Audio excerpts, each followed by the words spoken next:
My name is Derek. I'm from Nerdbot.com, and I am here with Jason Loftus, who is the director and writer and creator of this incredible documentary. Just an amazing, amazing story called Eternal Spring. Jason, thanks so much for joining. How are you this morning? I'm doing great, thanks, and pleasure to be here. Thank you, Derek. Awesome. Tell everybody a little bit about what Eternal Spring is and how you kind of came about on the story. Yeah, sure. I would say it's a unique animated live action blend, mostly animated documentary that tells a remarkable heist story in China with pretty major human rights implications. A group of adherents of a spiritual practice called Falun Gong, who were being denounced and demeaned in the state media and being persecuted for their religious beliefs, hatch a plan to take over the airwaves briefly by climbing the television poles and using sort of home DVD players and wire cutters and such to get their signal on the air. So it's an interesting and unique story, and we look at it through the lens of an artist named Dashong. So a few years ago, I was making a kung fu video game called Shuyan Saga, and it had a visual novel component to it. We were looking for still images, illustrations, and we heard about this artist originally from China who was living in New York at the time, Dashong, and he'd drawn for Justice League and Star Wars, and also worked with Jin Yong, who's a leading kung fu novelist in China. We just thought it's perfect. He's got the cultural background, but also this amazing, illustration capability. We brought him up to Toronto and we were collaborating together. And I learned that Dashong comes from the same hometown in Northeast China, Changchun City, as my wife and producing partner, Masha Loftus. Now, Masha is not part of the Falun Gong community, and she was the daughter of a mid-level government official in China. So for her, here, having no connection with the sort of dissident groups and persecuted people, and just hearing what they had endured under her nose in her own city, the torture, detention, all of this, and this kind of remarkable story that had taken place there, I think it really hit home for her. For me, I had an interest in Eastern philosophy and meditation when I was in high school and explored different practices. And I actually encountered Falun Gong through that prior to there being a persecution in China. So Okay. for me, it was this meditation practice that I felt was a positive thing. And then, a year into that, the Chinese government denounces it as evil and dangerous and says these people need to be eliminated. And I just was hearing, what I was looking at what I was seeing from the Chinese state media and comparing that with what I had encountered with Falun Gong in this community of mostly Chinese expats who were practicing it. And I just couldn't reconcile the two. So for me, I had this sort of spark of interest in the human rights situation in China, and also this kind of feeling like I could understand the concerns that they had of like not seeing who they are and what they believe they are reflected in the state media narrative about them. So I had this interest. So when Dashong sort of fell into our laps, with this kung fu video game project, and then we heard about his story, and so he's not directly involved in the TV hijacking himself, but he's part of the Falun Gong community in Changchun City. And in the aftermath of this event, they arrest thousands of people, and he has to flee, leave his home behind. He is detained at some point. He experiences torture. He has all of that, and he's left his home behind in the aftermath of this event. So he has these kind of two different feelings. One, he's very sympathetic about the efforts to sort of counter the state narrative because he experienced that himself and he was part of those efforts. But he also wonders, was this a miscalculation? Did we poke the bear, so to speak, because of how heavy the hammer came down in the aftermath? So he has these unanswered questions, but because of how much this event has impacted his life, he's also really interested in exploring it and exploring it through his artwork. And so we set off on this journey together. I've worked in documentaries, also animation. And so we're looking at how we can combine the animation and bring to life his 2D illustrations to tell this story. And we meet other survivors, other, sort of compatriots from Changchun City who are now living abroad. And then we learn that there's one surviving hijacker who's made it out of China and he's living in Seoul. And he goes by the name Mr. White. And he's our foray into this whole, like, why they did what they did, the whole plan. It has all the elements of a heist story, the underdogs, the eclectic group of, people who are trying to pull something off. And then, of course, things don't go as planned. It has all the drama and the tension of a heist story. Of course, it also has a very real, human rights consequences of many people suffering greatly in the aftermath of this event, people's lives being lost and all of that, and a real ongoing human rights concern in China as well. So just a unique story we felt was important to tell, and I mentioned we had our motivations for doing so. And then artistically too, it was just a unique opportunity because I've seen animation used in documentary. Flea was a big example last Yep. year, I think, that opened people's eyes That to the that was one of the possibility. things I was thinking of as I was watching it. I was like, man, this is so good. But yeah, So and I really enjoyed Flea. I thought it was a beautiful film. I can't claim that as an inspiration because by the time I had seen it, I'd finished my work on this one. It's a more recent example, but there are others. Waltz with Bashir a number of years ago. Love that film. Even Tower, that uses kind of like a rotoscoping method, very different from an animation perspective, but it's another cool way to sort of introduce animation and graphic art into a documentary story, right? And so I had this sort of inclination, but what really hit me with this particular story and the opportunity here was that when you see animation in documentary, it's almost always this sort of decision by the invisible hand of the director. It might be beautiful, it might be very effective, but we don't know who's creating this art. We don't know what's going into their thought process. We don't know what interpretations and life experiences are sort of poured into that.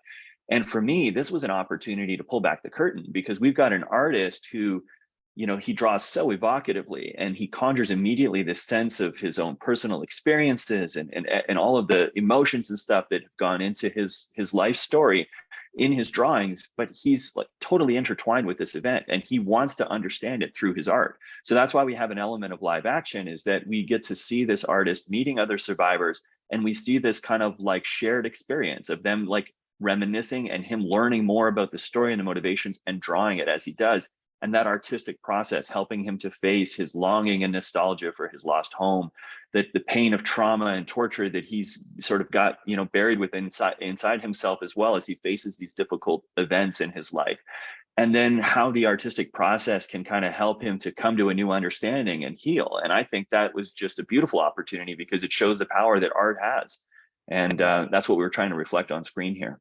yeah, I think all of that comes across in this film. I mean, I was watching it, and as I was going through it, I was like, I would watch an entire series of this. Like there is just so much packed into this documentary, and I think that uniqueness of not just combining the animation but giving us insight into the animator, because this animator is so personally connected to the story, and as it moves along you just see these revelations, and you see all of these emotions, and just even just the discovery that Mr. White is practically around the corner, and you get to experience this firsthand account. And I think one of the things, and this will be a question for you, but one of the things that's so incredible about the animation is not just that it's gorgeous, but it allows you guys to really demonstrate some of the more heartbreaking and harrowing things that happen in this entire event. I think if we were to try to put together a bunch of found footage, and you have some of that in there, but I think the animation,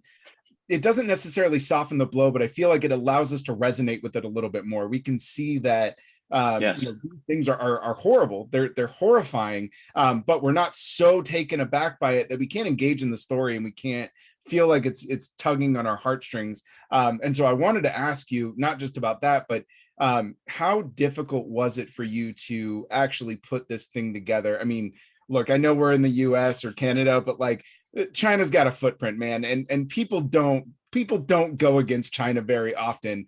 So what was that like, kind of really taking on this kind of dark secret that most China would not want to get out? Yeah, no, great question. And I think there's challenges both from the sort of what you're alluding there to there, which is the context outside of the filmmaking itself, right? This obvious like real world issue with China's influence. And then there are challenges with what we're trying to do that are kind of within the production as well. I'll speak to both of those. I mean, from the sort of outside perspective, like I mentioned that we connected with Dashong around a Kung Fu video game. That game was being published by Tencent, which is, I think second largest entertainment company in China, huge player in the gaming space internationally, just a massive company overall. And, they had brought us through the review process with the Chinese government. Two different ministries have censorship offices that gave us the stamp. We were launching on the WeGame platform, which at the time had like 200 million plus users. We were really excited about it. And in the same time, we're making this movie, and boom, basically the game just disappears from the storefronts, and we don't know what happened. And so when I finally reached my rep over at Tencent, I'm told, they were visited by the Chinese government and told it's not an issue of the game, it's an issue of me and my company. And I'm asked, are you doing something not aligned with the Chinese government direction? So immediately this really hits home. And at the same time, my wife's family members who are still in China, in the northeast of the country, they're contacted by the Public Security Bureau and they're harassed and they're told, we know what your family members are up to overseas. So they're trying to send a message. Hey, we know who your family members are. We can apply this pressure, this kind of thing. It hits home, right? And so when you hear companies, and I've heard it from journalists as well who are operating in China, the reason that news bureaus sometimes avoid these subjects, and I can't think of a more sensitive subject really than the persecution of Falun Gong. It's really, really touchy.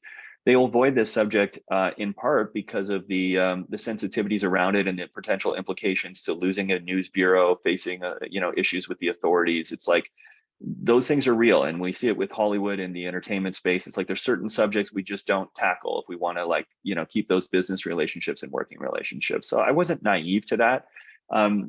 But at the same time, you build these relationships. You've worked with Dashong, you understand what he's gone through in his life, and he's opening up and telling this remarkable story. You meet these other survivors who are subjects of your film who've gone through hell to be able to tell their story, specifically because they wanted to speak out. And of course, they're also carrying with them the stories of others who wanted the same but didn't survive or haven't made it out of China to tell their story. And so, yeah, you look at the blowback and the pressure and the harassment that you might receive, but at the same time, you're thinking, if I don't tell this story, and if everyone makes this same calculation and another 20 years go by and we don't know what happened in this event, then basically nobody's going to touch it. And these people who have demonstrated such courage to be able to share, to share their stories just won't have a voice. And I think it's essential. I think, if we have the freedoms, we have so much more protection than they do in China. And I think it's incumbent on us when people, open up and want to share their stories, that we do what we can to help them shine a light on it. And I think not just because it's the right thing to do, but I think it has real world consequences for people in China as well. I mean, I've interviewed survivors of torture in these detention centers, and they said, they were tortured brutally, and at some point their circumstances improved, in the prison or labor camp, and they didn't know why. And when they got out, eventually, they realized their family members had their name mentioned in a human rights report, or their name was mentioned in media reports overseas. And that shone a light on their situation and made the guards there who were meting out these abuses more, I guess, a little bit tepid in terms of the treatments that they were putting on these people. And so I just feel like we can actually make a real world human rights difference by shining a light on these subjects, and these people have already demonstrated so much courage. So it's important that we take that step as well. Yeah, no, I love that. And I think it's beautiful that not only you're shedding a light on this story, but you're also kind of shedding a light on the fact that these things are still going on, and they're Totally. still very much in existence. And I think something like Eternal Spring, I mean, for me, I've known a little bit, not about Falun Gong, but the persecution of the Uyghurs, and Sure. knowing that that's something that's happening now. And so really understanding and allowing Eternal Spring to kind of shed light on other things, so that more people can maybe take up the mantle and say, hey, you know what, this isn't right. And I one of the things I love about in this Eternal Spring is that you cover that story of how Mr. White is actually able to get out, and that's one of those examples, right, where someone outside went above and beyond to be like, bring my son home, like Yeah. this is something that happened to him, he needs to be saved. And it's just such an incredible story. I mean, there's too many incredible, we'd be here for an hour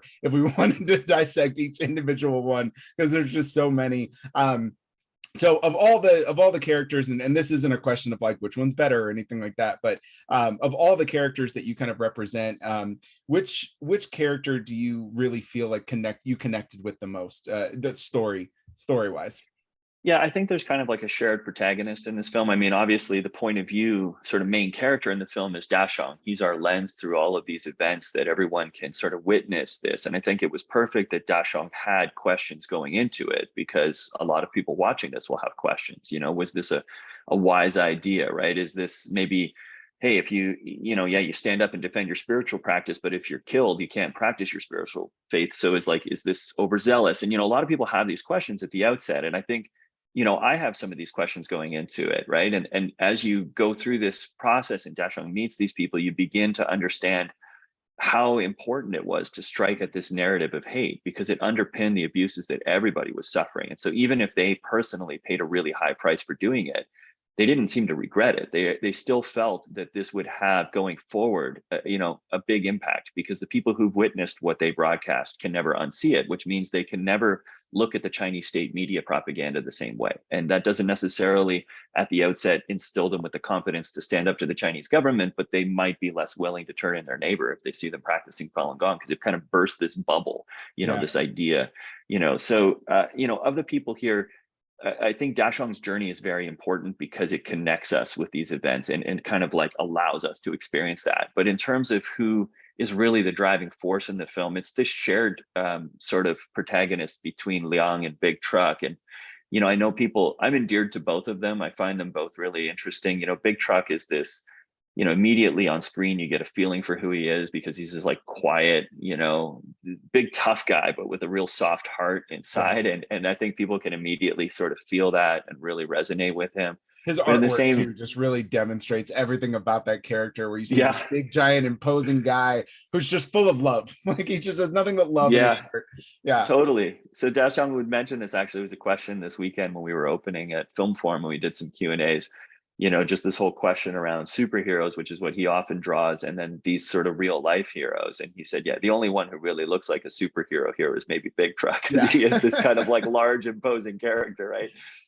But otherwise it's this strength within. And I think there's something too with Liang, who, put all these plans together, was always, one step ahead, so to speak, but suffered so greatly and still held on. So I think there's something really about both of those two and the whole group, but those ones, I mean, are really the ones who are driving this story forward for us. Yeah, no, it's amazing. And like I said, I would absolutely watch a whole series of this. Just get, because and the way that it unfolds, of just, really not just getting into, kind of the historical elements and the religion and the persecution, but just there's at the core of this, there's a heist film going on. There's a real heist element here, and you get these, not in the fantastical ways of like Ocean's 11, but it conjures up that, where it's this ragtag group of people are going to come together and take on China all by themselves. Yeah. And it's just truly incredible. And it's one of those stories where when it ended, I was like, yeah, I just want to see this over and over again. This is so good. Well, I appreciate that. No, that's the thing too. It's like, you connect with these people on like from a humanitarian perspective, and it's like this is a real ongoing human rights issue. Like you said, the Falun Gong story has kind of been forgotten, and this is kind of hopefully shining a light that these people are still suffering. But the Uyghurs, they're enduring now similar things, right? And so we see this kind of like old wine in a new bottle. It's like it's not a new thing, and I think in the past, when the Chinese government smeared Falun Gong, people were like, okay, well, the Chinese government is clearly, heavy-handed here and they're abusing them, but maybe there's something, maybe it's just this group. And then they see the same treatment with the Tibetans, they see the same treatment with the Uyghurs, they see the erosion of freedom in Hong Kong and how people can't speak up against the authorities there either. And they're like, hold on, maybe it's not the group, Yeah. maybe there's something Right. here with the regime, right? So there is sort of this like, there's this kind of like current issue there, definitely as well. Yeah. Tell me a little bit about how you kind of put this film together, because it's not necessarily linear, right? We kind of start with the fallout and the aftermath, and then get into different types of journeys, and we really don't even see the full conclusion of everything that happened until the very end. So just walk me through how you kind of put this story together with so many moving parts, trying to make it all make sense.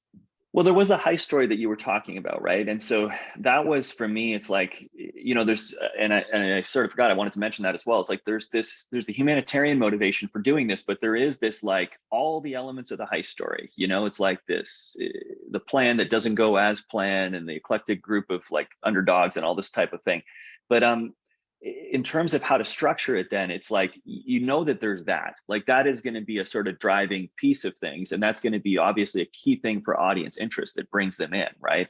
But there's, as you work with the material, you start to realize, well, that can't be the climax, it can't be the end of the film, at least when they pull off this hijacking, because there's so much real stuff that happened to these people. And so this is where, that whole heist sort of ends up happening still second half, but very early in the second half, because there's all of this other stuff that's happening that's in the real world. And you just sort of have to feel it out.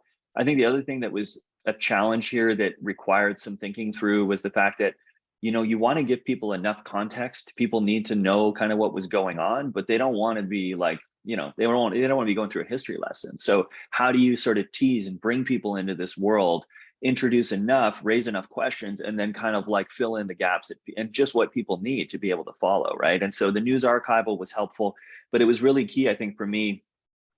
I don't know at what point it was, but pretty early on, there was this inspiration of just having this overhead shot, which is like behind you now on the Yeah. green screen set up there, right? And that's just how I envisioned the opening of the film, was start in live action. So people understand real story, real people. There's a live action component to this. It's a documentary. Hear these words from the artist and then dive into his drawing, right? And so the challenges around this, like there's the story structure aspect, which you kind of carve in a typical documentary. You go out, you shoot 100 hours of footage, you kind of have all your observational elements, and then you're just sitting there in the editing suite carving it up, and the story sort of emerges organically. And there was an element of that here because we were observing Dashong and we're observing his journey through the art, and we're also interviewing all these people and piecing together this story and sort of trying to figure out how best to tell that. So that's kind of proceeding in a traditional sense. But the other side of things, the flip side of it, is with animation, you're going to have an opposite process. You're typically going to lock your script. You're going to have a storyboard for every shot. You're going to build an animatic or a Leica reel, which is kind of like a movie of storyboards, right? That's going to take you through this entire thing. And you have all that planned out before you begin animating, because animation is very time consuming and expensive, especially for a small independent studio, right? So for us, we're like, but we want to show the animation happening as part of the documentary, right? We want to show the artistic process, and we want to show how they're sharing, together and commiserating around this, and then he's drawing it and bring it to life. So that meant that we were doing both of these two processes that are like completely opposite and kind of at odds with each other at the same time. We're animating scenes, but we don't know exactly where they're going to fit in the film. We're not even 100% sure that they're going to land in the film, and we're doing this so that he can have this kind of shared experience and that we could observe the artistic process. And that was a big leap.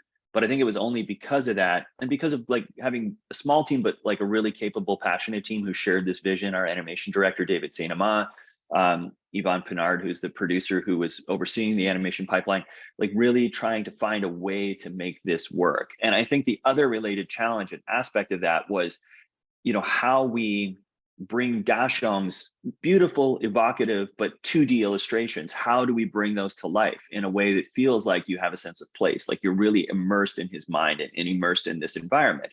And so that was this kind of production process where, Dashong would storyboard a scene, and then we would just build boxes in the 3D software. And then what we would do is we would take images with cameras from different perspectives and print those out. And so he could draw all of the details just within the confines of these lines. But because he was doing it from different camera angles, we could then scan it and drape it onto the surfaces. So this way, the camera can move through this 3D space. You can get this 3D perspective and the parallax and all of that, but you still have the hyper detail from his pen because it's actually his illustrations that you're seeing on screen. Yeah, that's amazing. And all of that hard work and creativity, it truly comes across. I mean, the animation is just, it's revolutionary. It's so gorgeous. It just looks absolutely beautiful. So you can absolutely see the care and concern in there. Jason, thanks so much for your time. I'm going to ask you two more questions. Sure. One of them will be quick. The other one might be a little bit longer, but Go for it. This film is set to drop this week. What do you really hope for, that, not just the success, but what do you hope for Eternal Spring as it starts to get to more people?